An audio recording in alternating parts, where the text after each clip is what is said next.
ఈ N15 రోడ్డుకి సంబంధించిన తార్ రోడ్ ఏసే పనులొచ్చేసి N15 E7 రోడ్ జంక్షన్ దగ్గర నుండి N15 E6 రోడ్ జంక్షన్ వరకైతే జరుగుతున్నాయి. ఈ N15 రోడ్డు బోరుపాలెం నుండి శాఖమూరు వరకు 8.52 కిలోమీటర్ల డిస్టెన్స్‌లో ఉంటుంది.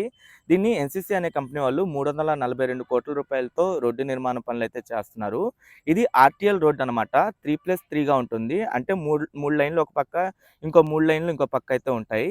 ప్రెజెంట్ ఒక 3 లైన్స్‌కి సంబంధించిన తార్ రోడ్ ఏసే పనులైతే చేస్తున్నారు. ఒక లేయర్ వరకు 1 కిలోమీటర్ ఏసారు. ఇంకో లేయర్ అయితే వేస్తున్నారు ప్రెజెంటు. ఈ తార్ రోడ్ ఏసే పనులొచ్చేసి ఈ ఈ6, ఈ7 ఈ 2 రోడ్ల మధ్యలో 1 కిలోమీటర్ వరకైతే జరుగుతున్నాయి. అలాగే ఈ6 N15 రోడ్ జంక్షన్ దాటిన తర్వాత కూడా ఒక 300-400 మీటర్స్ వరకైతే చేస్తున్నారు. దీని చైనేజ్ నంబర్ వచ్చేసి 5.3 నుండి 6.3 వరకైతే ఉంటుంది.